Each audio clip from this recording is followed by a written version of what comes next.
Welcome back to the Print on Demand cast. In this episode, we're going to talk about the easiest way to expand your print on demand business. Let's get into it.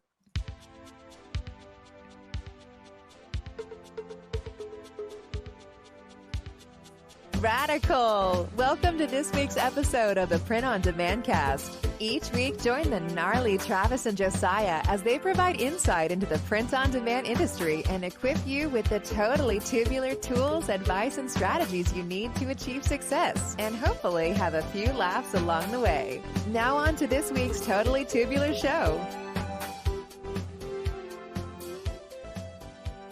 What's up, pod pals? Welcome back to the Print on Demand cast. We're so happy to have you here with us for another exciting, entertainment-packed, education-filled, dad joke-ridden episode of the Print on Demand cast. Joining me, as always, Travis Ross from Make Your Mark Design. Travis, happy recording day.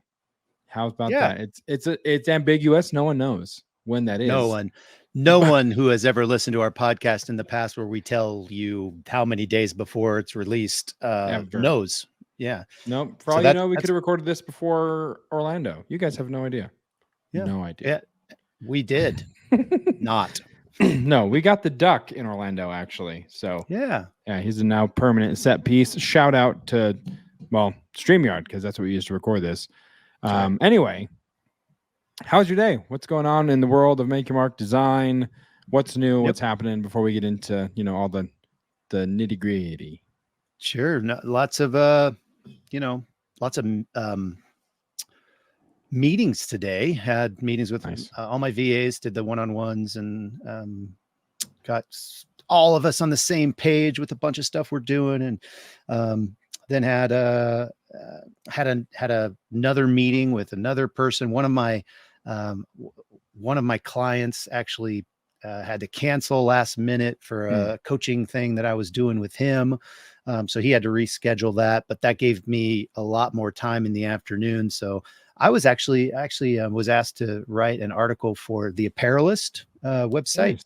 And so I knocked that out today. I was pretty proud of myself because it's like 1,000 words. It's a lot of writing and, just thinking through it and all that. But yeah, then I went and picked up my daughter from school, came back here, and now we're recording the podcast. How about you? How was your not named day of the week? My vague day that ends in Y. Well, I'll tell you, lots of meetings for me too. Tuesday is always like for my day job, just the 5.5 hour Zoom call or Google Meet call. And then I'm training my current replacement who will be taking my position when I transition out of that spot next week, which I realize now that I'm saying it in person to you in front of everyone that's listening. In front of everyone. So what you're saying is that you're going to pivot. That's right. Kind of. I mean, it's still the same industry, but I will be leaving my current day job, which is basically recruitment and kind of HR. So the gal that I'm training, she has lots of experience in it. So I met with her yesterday at the office in Lakewood, and she was like, "Yeah, I know how to do all of this." I'm like, "Well, sweet. I don't know why I'm here for another week, but have a great time." I mean, that was pretty much how I felt about the whole thing. But so yeah, lots of meetings, lots of interviews, and now here we are recording another episode of the Print on Demand cast. And so why don't we get into it right away? There's lots of stuff that we're going to cover.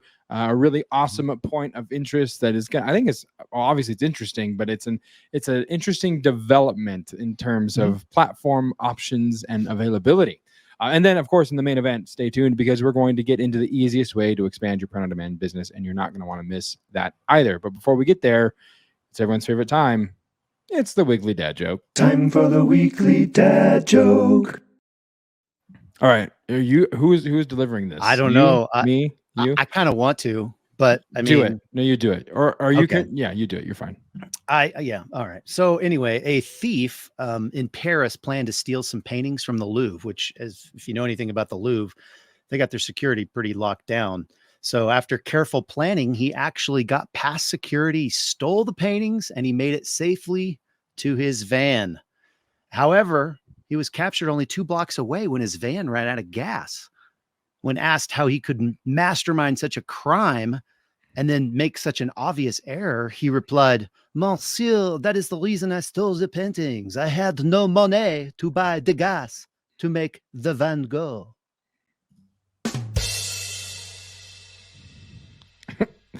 It's a Yep. it's a culture dad joke. You gotta know. We just isolated every single French listener, right, with that joke. So we apologize, and France. people who aren't familiar with French Renaissance painters and the like. I've never been to Louvre. I went to an art museum in Sweden though. I saw an original Van Gogh, and it was a painting. So I don't really. I mean, I like, obviously don't have a whole lot of appreciation for I know it's obviously a skill. I don't know what goes into it, so I can't be like, wow, look at the breast strokes on the, I don't know why I'm doing it now. So anyway, that is this week's weekly dad joke, and we're gonna head right into this week's point of interest. Well, howdy, partner. Welcome to the point of interest part of the POD cast. So grab your hat and hold on tight, because we got some learning to do.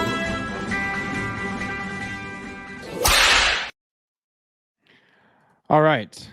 Take out my headphone for that last part, because my God. So this week's point of interest is it was shared by one of our Facebook group members, or pod pals, I guess that's what you all are, is print on demand pals. It was shared by one of you, and it's very. I'm curious about this, Travis. It is Makerplace, not Marketplace. Makerplace, presented by Michaels. And you're thinking, Michaels, like Jackson? No. Like Jordan? Also no. Like the craft store? That would be the one. It was probably your last guess too. But it's here. Makerplace by Michaels. And if you're watching on video over on YouTube or printondemancast.com/YouTube, you can see the screen share here. So Travis, man, tell us about Makerplace. What's going on here?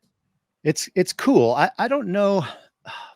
I mean, I feel like it could have some print on demand. People that are doing print on demand could potentially get onto this platform, but it's a new platform that Michael's put out.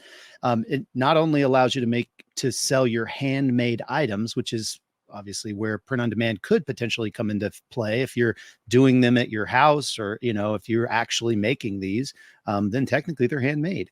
You could even argue that even though you aren't making them and you have a vendor making them, they're still handmade. So that could be another place to expand. But you can also sell seats, basically, or subscriptions, I guess, to live online classes. And you can make money from that. And you can share how-tos with, you could make a list of all the things that you need to make this one, handmade item or whatever, and all of those are going to be affiliate links to Michael's, and so you can earn a commission on those supply lists. It's really, really kind of cool. They've got on this page, you can see it right there. They've got the whole thing kind of broken down as far as like the fees, and there's two different tiers. There's a basic and a professional tier. The basic's free to get started. You pay a 4% referral fee on anything that you sell, whereas a professional, you're paying a little bit more, but you have a smaller referral fee. So you just got to do the math on that, but you can make, you can make a class, you could put it on there. You could show someone how to sublimate a coffee mug and allow people to buy, that subscription or that class and learn how to do that. And then you get rewards. So maybe you're teaching them how to do something with like a Cricut, sublimated coffee, or a mug maker. And maybe, I don't know this for a fact, but maybe Michael sells it. So when you made the class or the teaching that shows how to do that, and you tag that little, the Cricut in your video or in your marketing materials, you'll get a commission on that. So I don't know if anybody's going to be interested in that part of it, but there's also the listing part. Right. Yeah. So the listing part, you can see here, I'll add this back on to the stage if you're watching there, printondemancast.com/YouTube. There's a basic and a professional. It looks like you get a free 6-month trial with a professional when you sign up. But so basic obviously is free. and the professional is going to be $9.98 a month, $10 a month, or $110 a year. And the difference, of course, if you're on the free plan, then your referral rate is going to be 4%. If you're on the professional, it's going to be 2%.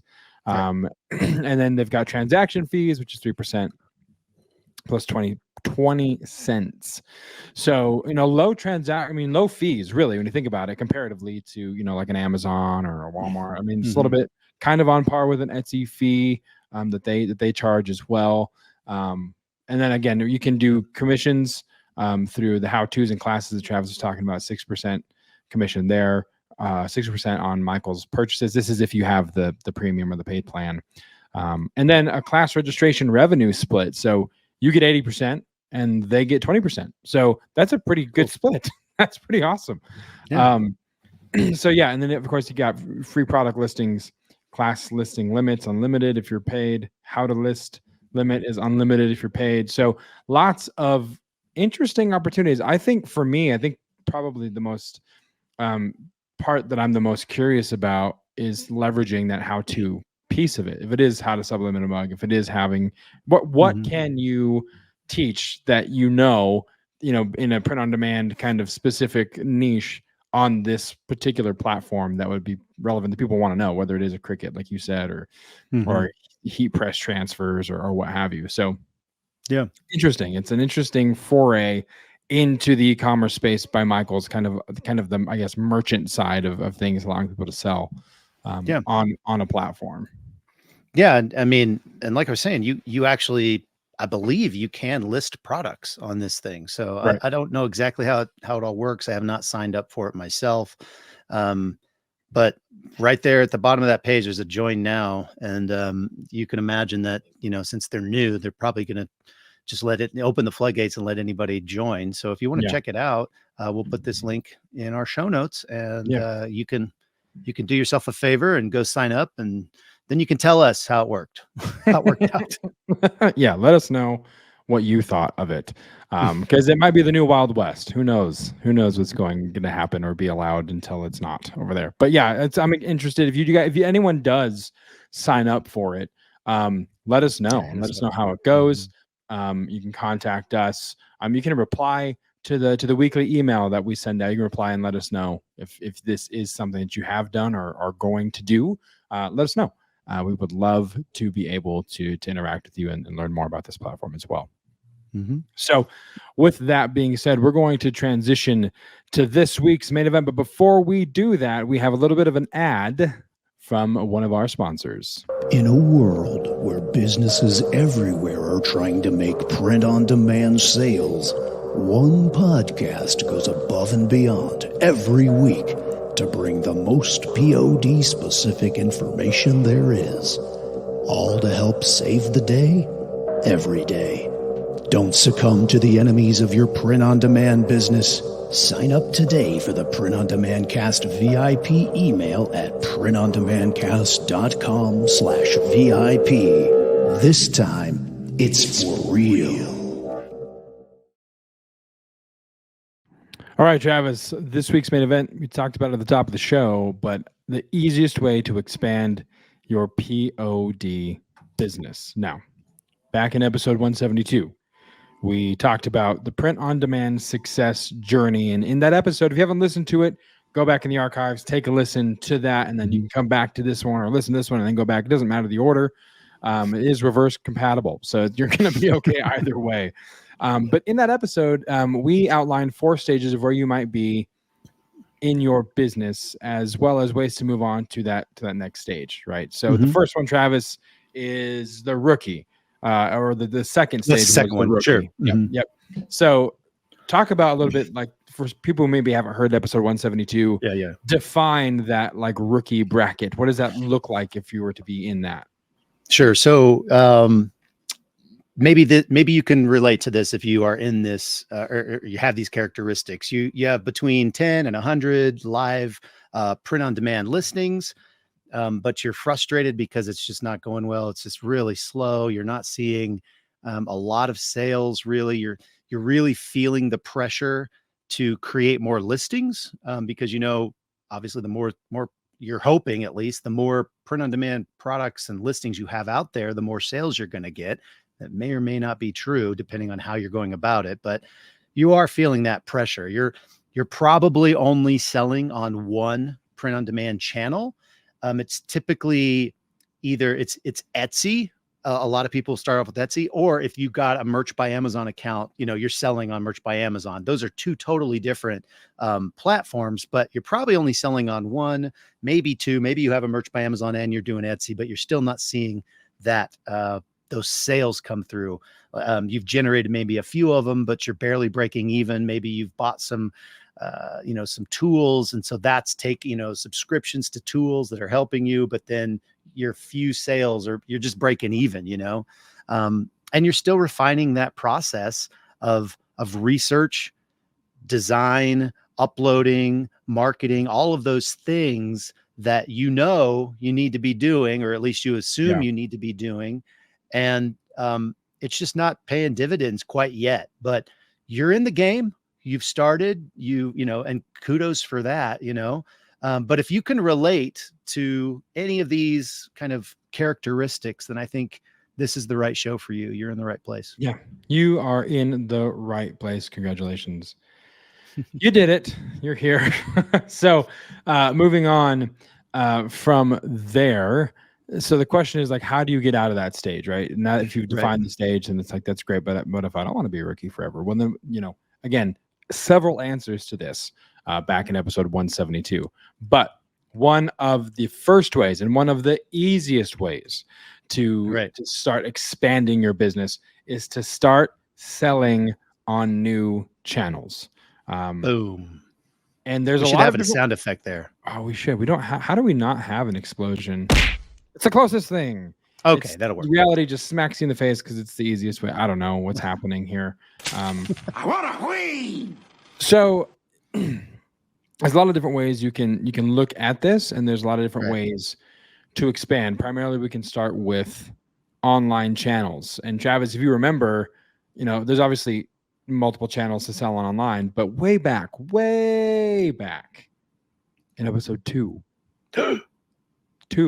Oh, how long ago was that? 3 years. My God. Back in episode 2. I was a wee lad. It was. You were little babies. So if you go back and listen to that podcast, let me just say we apologize for any lack of actual audio quality. We were just in a garage. I don't know what it's going to sound like, to be completely honest. We were just meeting in a shop at that point because we were just putting action to our thoughts, which is what mattered. So anyway, back then we kind of did some equating from online channels and maybe like what you might find in a shopping mall, right? Mm-hmm. Yeah, I thought it was really genius. And, it is, and we refer to it all the time. Yeah, believe it or not, episode 2 of the Print on Demand Cast is the most listened to and /downloaded episode of all of the episodes. And I think that's really, yeah. I mean, it's kind of, I don't know, it's kind of hard to believe, but I think, as people find a podcast, they go back to the beginning and they're like, what did these guys talk about? And that one's like, which sales channel do you want to sell on, or something like that? And they're like, well, I should probably listen to that. So yeah. Anyway, that neither here nor there. But we did make this list, like you said, of these different online sales channels and kind of equated them to different stores. And so if you haven't heard that, we'll just kind of go through this really quickly, but so eBay is a place. It's an online sales channel. You can sell print on demand. I actually am selling print on demand. By the way, I should probably do an update at some point. I am above my 10,000 listings threshold. They finally, month by month, we increased it. And so we have 10,000 products on eBay right now. And I think we're paying $59.99 a month for the privilege and the honor of listing on that platform. But we equated eBay to a garage sale.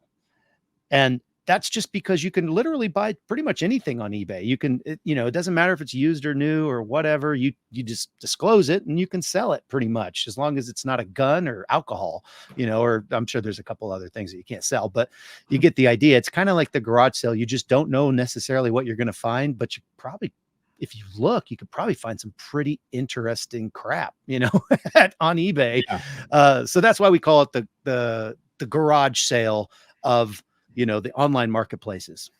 Yeah.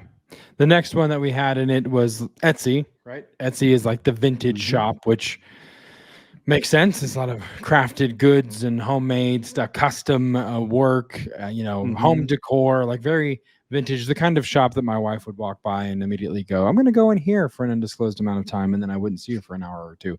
But that's the kind of shop that we equated Etsy to.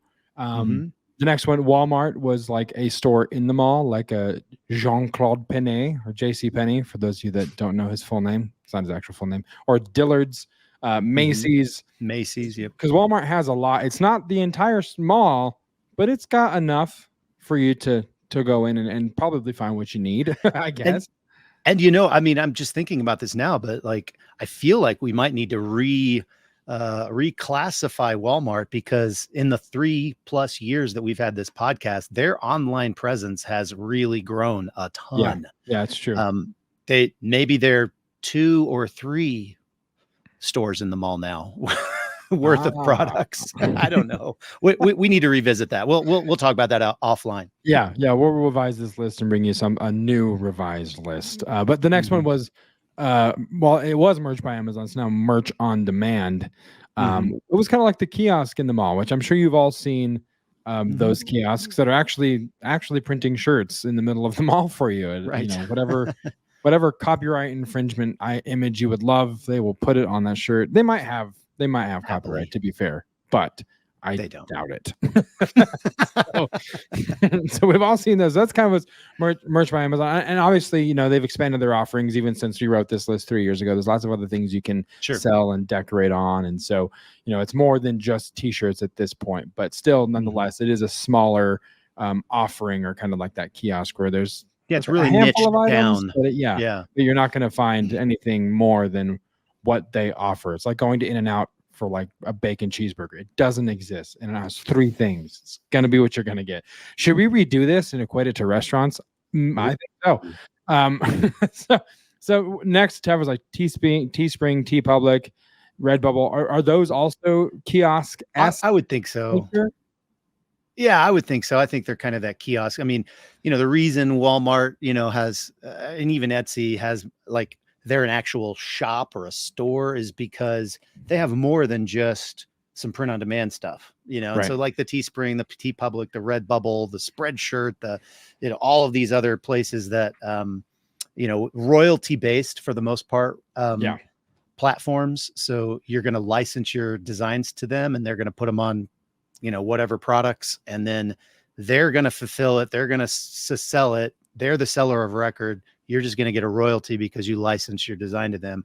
I feel like those are all kind of like kiosks in the mall, because they just have so many, they only have a very specific type of product that they're offering their customers. Yeah. And then the last one on the list was Amazon, and it's still applicable. I think the description still feels right. It is the whole mall. It's the whole, it has the everything store. Everything that you're going to possibly need in it. You can go to the other ones. You can go to Etsy for vintage shop stuff if you want to support, local business or whatever. But Amazon is the mall. It's the conglomerate of things. If it was a food equivalent, it is the food court that holds all of the other foods in it. But a really like high-end food court, like the one in downtown Denver. Like it's a posh food court, right? It's got everything you're going to want, but it is all encompassing. But you know what? It also has In-N-Out and McDonald's and Burger King too. That's the thing for sure. It has it all. Everything. Yeah, it has all of it. No, I just want In-N-Out. I regret bringing up. I regret. There's one 3 minutes from my house. You want to come over and hang out and we'll go grab a burger? I mean, it's right here. Yeah, but your house is 30 minutes away. Remember, you moved. I did. Yeah, so it's 33 minutes away from you. No, it's still 30. Actually, it's technically closer to the highway than I am. But anyway, so okay, the next way you can expand your business in the online sphere would also be influencers, and we talk about this frequently, and it's something that I have a lot of experience in, because it's essentially the business model that I built What For Apparel on when we launched, and that's working with influencers. Now there's a couple ways you can do it. Obviously, we've talked about the influencer marketing, where you send an influencer that is maybe in the niche that you're selling, that your content's related to, right? If you're I don't know, if you're an In-N-Out enthusiast and you're for whatever reason doing, In-N-Out themed novelty, I don't know, whatever. But you send it to someone in that sphere that's really influential, has a big following, and ask them to, support or, wear a shirt in one of their videos or whatever. That's one way you can do it. You will have to pay them probably a referral fee or something, because they're going to want a cut of whatever traffic they send you. That's one way to do it. The other way to do it was what I did, which is reach out to influencers directly and produce the merch for them to sell to their audience. Right. And so you can figure out a percentage-based deal or a flat rate deal or whatever it looks like, depending on where you're selling, what your margins look like. It's going to be different dependent on what platform you're on. But that's where the lion's share of success that I had with Waffle Apparel came from, in that type of influencer marketing. I targeted, because I'm a professional wrestling fan, I know that professional wrestling fans love merch, and I know professional wrestlers need merch to sell to the fans that love the merch. So I worked with a guy, his name is Chris Bay, and he is an independent wrestler who's been on a part of a couple of big companies, but he reached out to us, and actually I was working with Waffle Apparel, and then that translated over to when I was with Make Your Mark Design, and fulfilling his orders. And he would order in bulk. He didn't have an online store, but he would order 50 to 100 shirts at a time to take with him to these different shows that he was going to. A TikTok influencer, was another guy I worked with. His name was Nike Finesse. He opened a store and sold a crap ton of merch that I produced for him. So I'm producing it. I'm not doing any of the marketing. He's marketing to his people. I'm just fulfilling what comes in and giving him his cut or percentage or whatever, again, depending on what you figure out, depending on the platform. But it's a way that you can grow your business without really, all you have to do is sell yourself to the influencer. And then the influencer sells the product to the mass market, which he or she already has a relationship with. So that's the beauty of influencer marketing. Now, the downside of influencer marketing is it is a little bit of a coin toss. Not all influencers are created equal. And I've shared this before in past podcasts, but not all influencers are marketers. Just say that. It's not a guarantee. The fact that they're influencers isn't indicative of them being a marketer. They could have become viral or gotten a lot of followers because of the content they're producing, and they didn't even think about the marketing piece. And so there is a hit and miss. And if you guys want more information, I'd be happy to dive deeper into this, what to look for, how to look for. I think we have an episode on it in the archives, but it's something that I'm willing to chat more about. If you're interested about how to do this and how to get it started, I'd love to start a conversation with you guys. And so if you're interested, but just know that just because I have a big following, like I thought when I landed my first podcast account, I thought it was it. The ship was coming in, and it did not. The ship sank, and then I had to go find more influencers. But yeah, you can do, and you can also do fulfillment for podcasters, other sellers. Even I know we have friends, Travis, that have had luck in like local restaurants, right? Yeah. So we have an episode, Influencer Marketing 201. That's yes. It's episode 160. If you want to check that out, that kind of dives a little bit more into what Josiah was saying. It's also the best famous John episode that you may want to fast forward through if you don't give a crap. But it's entertaining, and you'll know. You'll have your pick. It's kind of entertaining. No, but yeah. So like local places, like restaurants, need these types of, they need products. We've fulfilled for several different restaurants in our area. But of course, restaurants, they don't necessarily have an online presence, although you can, and we've talked about this a little bit. You could, if you have like a merch by Amazon Amazon Merch on Demand account, you can create a private page and then get like a QR code that goes to that page for that specific t-shirt or, product that they want to sell. and then do like a Taco Tuesday, and and every time someone wears or T-shirt Tuesday, and they wear the t-shirt taco t-shirt. Whoa. Okay, you My get that's guy, way too much alliteration for me. Are you having? Are you It's okay? a stroke. I'm fine. Yeah. I'm fine. I'm just thinking of tacos. I'm Yeah. excited about tacos, man. You got In-N-Out, you got tacos. Anyway, you do a T-shirt Tuesday, and whoever comes in gets tacos for 20% off or 30% off or whatever, and you make that agreement with the restaurant, and then you get a cut. Maybe they get a cut when anybody buys it, and then they get free advertising. And it's a win-win. Yep. So it's a win-win-win. I want to win. Exactly. So that's one way you can do that with, online, even though it's still local. But that does lead us to kind of the other way that you can expand your POD business, not online, but literally selling offline, There's local businesses out there that don't know what they don't know when it comes to merch, now I did this when I had Make Your Mark had a location, for, we had one in Longmont, and we had one in Broomfield, and I created a Google listing for Make Your Mark Design in Broomfield. And so I started getting people calling us and, asking us to do merch. You don't have to have a physical location to do that. You could plant your Google flag at your house in whatever locale you are, put a phone number. Hopefully it's a business line. Maybe you could even, get a Google phone line. So it rings especially on your phone. You could just still use your cell phone. Put some pictures up of some things that you've done as people start calling you. It's literally as easy as that. When you plant I didn't understand this, but when I planted my Google flag and claimed my location, I made a lot of money because of that. And it's all free. That's the cool thing. They can message you. They can do all kinds of things. They can call you, email you, all of those things. And it's all free. You just go on Google and claim your location as a business. You will make sales. Yeah. Or at least the phone will ring. It's up to you to make the sales. Yeah, exactly. It'll at least, it casts the net for you. You just have to bring the fish in the boat, essentially. So the other thing you can do is, Rotary Club, Chamber of Commerce, business roundtables, those kinds of groups that are in your local area. Because Travis and I, we will beat this drum all day. Networking is huge. It's massive.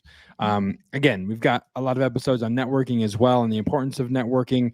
Travis just and I a couple episodes ago. Not that long ago.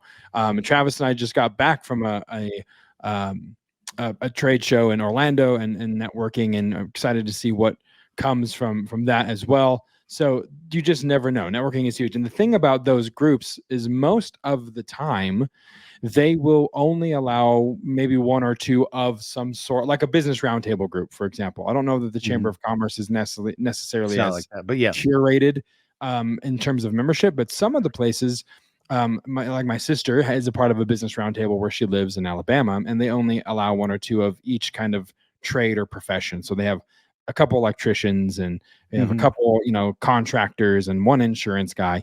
And the benefit of being a part of that is that you start to refer people to one another, because they're going to be interacting with customers.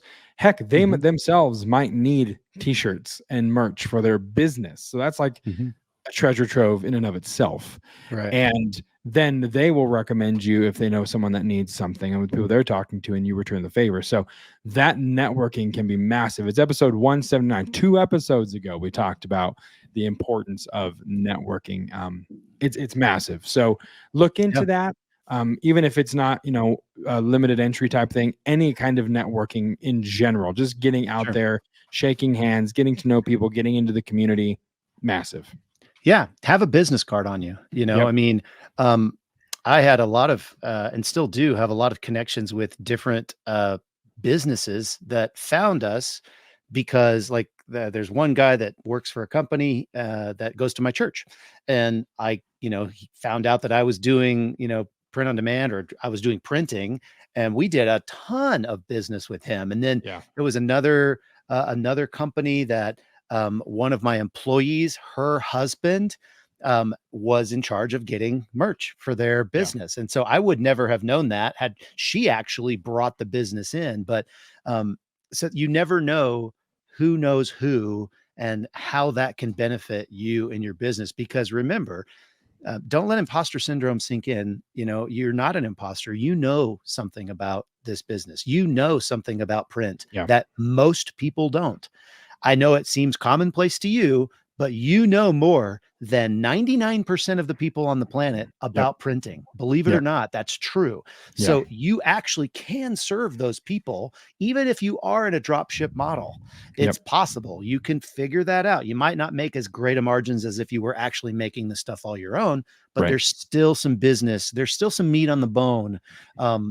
You know, and why not just have some cards? They cost hardly anything, and just have them. Right. You never know when you have the ability to get some business. So all that to just continue to beat the drum that networking is super important to any business. And just because you're online doesn't mean it's not important to yours. Correct. Absolutely. The last one here, locally speaking, or offline rather, ways to expand is like local craft fairs, farmers markets, etc. This is something, again, Make Your Mark Design has done in the past. I did a couple. I did one with you, one with Tate. And obviously you take product to make sales there. And I can tell you that, you know, we kind of had, I guess, a little shtick to the booth, right? Like people could pick a hat, they could pick the leather patch, and then right then and there we'd sublimate it for them, and it's a, you know, hat on demand type thing, and people just enjoy the experience of being a part of that creation process, which is a cool way to draw them into the table. But you're selling other stuff as well, right? So you're obviously making sales. However, again, making you can connections look at it as another form of networking. You're making connections. You don't know, someone could walk up to the table and say, "Hey, you guys do hats? Awesome. I run a local rec hockey league or you know, peewee football or whatever." And the next thing you know, right, you're doing 350 hats, you're doing jerseys, you're doing apparel, you're doing swag for an entire team of athletes, because you happen just to set up a booth on a street corner at a farmer's market, and then you made that connection. Exactly.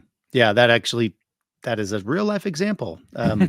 We did provide hats for an entire hockey league, and it was really cool. It was a big sale, paid for the entire season of what we paid to be involved in that marketplace. Now, it didn't pay necessarily for the time that we spent setting up and tearing down and all that, but it definitely, the entry fee. Yes. And then, but we had so many of things like that, maybe not 350 every single time, but we would have 10, 20, 30 products that we would do after the fact, because we were there and we were handing out our cards and people were contacting us because we were a legit business, and that's how it works. And some of that fruit, as far as like the seeds planted in that networking phase or that connections phase, you might get sales 3, 4, 5, 6 months down the line, a year later.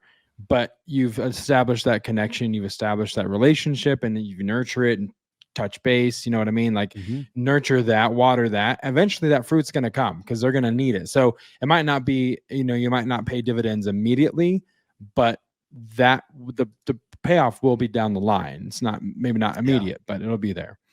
Exactly. So like, I was just going to, go ahead. No, you go one more well, time. I was just going to say, so like we talked a lot about, you know, kind of the local aspect. And so there's a lot of you are like, I have no time to, you know, beat doors down and knock on doors and all that stuff. You know, I will again, just say, get some business cards at least, you know, and just have them available, because that can come up anytime. But I do feel like we said, hey, this is the easiest way to expand your print on demand business. And I want to make sure that that point, or that, you know, promise has been made. And I think we could go all the way back to, because most of our listeners you're selling online right now. You're selling on Etsy. You're maybe selling on Merch by Amazon, whatever you're selling on, you're doing some of that online. And the real easiest way to expand your print on demand business is to move to another channel. Just if you're selling on Etsy, why not start on Walmart? Why not start on Amazon? I know there's things that you have to do in order to get to those places, but at least understand what they are and make the business decision of of whether or not that's worth it. And maybe if you're in that, you only have 100 listings, well, you would have 200 listings if you were on Walmart. Right. You would have 300 listings if you were on Walmart and Amazon. Do you get the idea here? So that is the literal easiest way to expand your business. Now there's, like we've said, there's a lot of other things, and maybe we'll talk about some of those things on future episodes. You can probably find, in our past episodes as well. But I wanted to deliver on the promise that this is the easiest way to expand your print-on-demand business. Now, you can continue to make more products and put them on the same channel you're already selling. Yeah. But the problem with that, first of all, it's not bad. That's a good thing. You should be doing that. But one of the problems with that is that the same types of people are seeing your listings. If you go from Etsy to Amazon, that's a different type of buyer. If you go from Amazon to Walmart, again, that's a different type of buyer. And so you're putting these products out there that you've already invested the time and effort to create, all the mock-ups, all the descriptions, all the art files, all of that stuff. You're putting them in front of more and more people.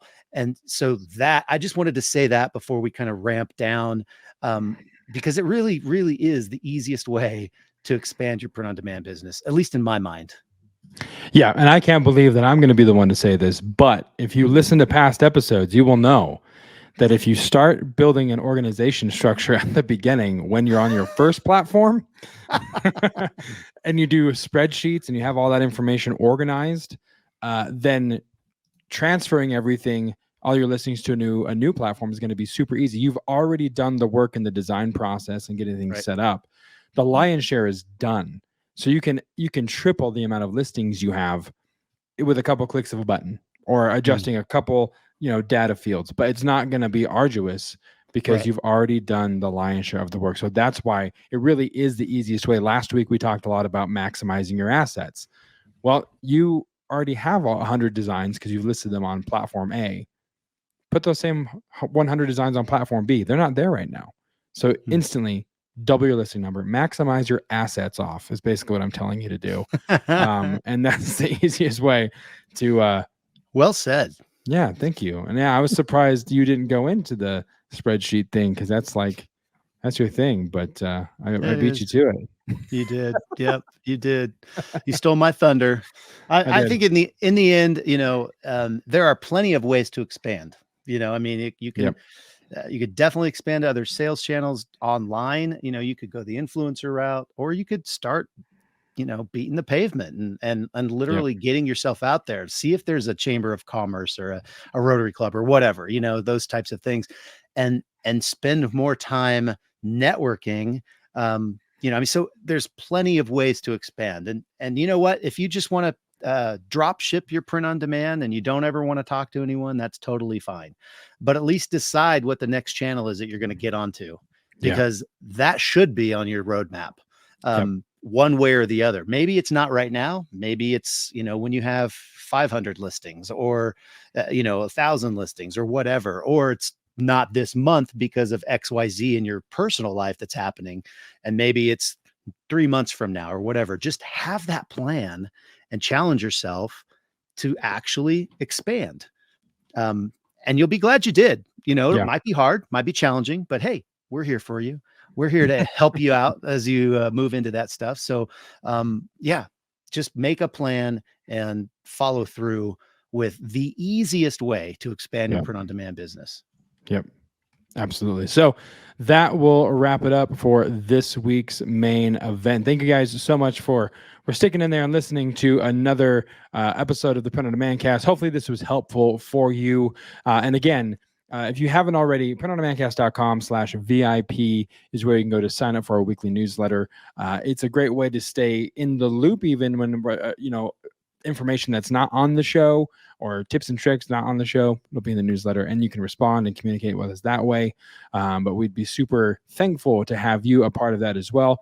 So you can just be a part of the totality of the Print on Demand Cast family on all the platforms, including printondemandcast.com/VIP. So Travis, anything else before we officially send this one home?